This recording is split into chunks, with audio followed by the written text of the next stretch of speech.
I won the biggest case of my career. But that night, I stood up at this dinner table and said I I could do never better than imagined him. my life would unravel this way, or that I'd discover how fragile a relationship can be when you let the wrong person in. My name is Michael Reynolds. I'm a 32-year-old attorney in Dallas, and my career is demanding. I fight corporate negligence, and while the hours are long, the work is meaningful. I believe in justice, and that's what drove me. 3 years ago, I met Emily Carter at a charity event. She was a law student, passionate and genuine, and I fell for her fast. We moved in together within 6 months, and I invested in her future because I truly believed in her. When financial aid fell through, I paid her tuition. Her car was constantly breaking down, so I bought her a dependable Honda. I covered our living expenses so she could focus on her dream of becoming a public defender. I thought we were building something real. Then there was Dylan, her best friend from college. From the first time I met him, something felt off. He acted like a misunderstood genius, but his so-called artistic career was just a series of excuses.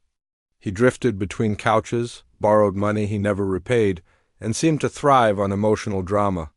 Emily always defended him, calling him sensitive and misunderstood.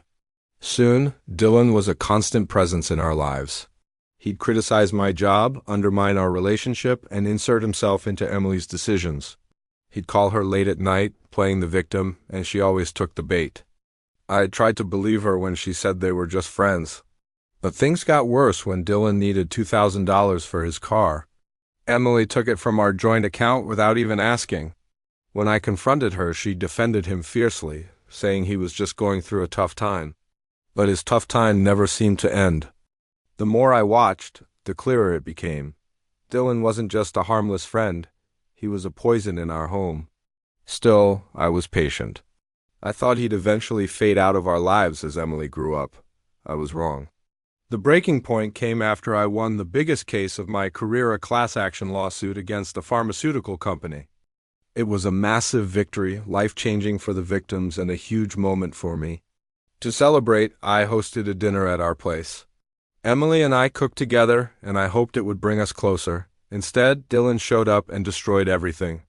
He walked in, poured himself a bourbon like he owned the place, and spent the entire dinner mocking my work. Emily's attempts to quiet him were weak and only made him bolder. Then, in front of all our friends, he announced loudly that Emily could do way better than me. The room went silent. Everyone looked at Emily, waiting, and she said nothing. She didn't defend me. She didn't challenge him. She just stared at her plate, her cheeks flushed. In that moment, something inside me broke. I calmly confronted Dylan. I laid out every single thing he had taken from Emily in our relationship, exposing his freeloading and manipulation. But the worst part wasn't Dylan, it was Emily's reaction. She turned on me, accusing me of humiliating him, claiming I was jealous of their connection. That was it. The foundation we had built crumbled into dust. I told her I was done. She accused me of forcing her to choose. She chose Dylan. She packed a bag and left to go stay with him. I spent the rest of the night cleaning the house, not with rage, but with a strange, cold clarity.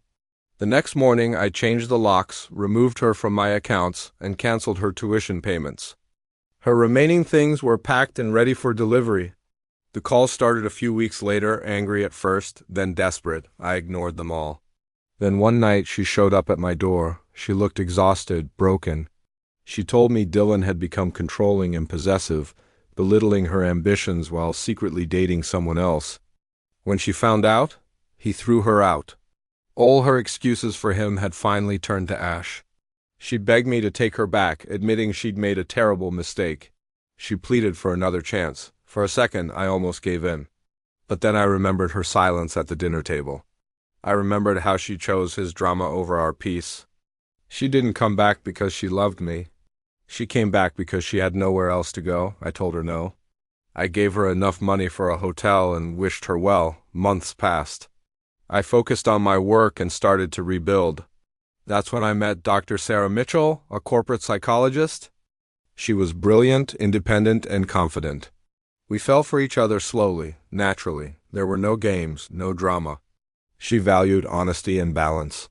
Eventually, we moved in together, and then we got engaged. On our wedding day, I saw Emily at the edge of the reception, invited by a mutual friend. She didn't make a scene. She simply handed me a small gift, her grandfather's silver pocket watch. She said it was a symbol of time and value, two things she finally understood. She thanked me for letting her go, because it forced her to finally grow up on her own terms. She finished school, built her own career, and apologized sincerely, not to win me back, but because she meant it. It was the closure we both needed. I wished her well and walked back to my wife. As I slipped the watch into my pocket, I knew it wasn't a reminder of pain, but proof that some endings are just new beginnings. Thanks for watching.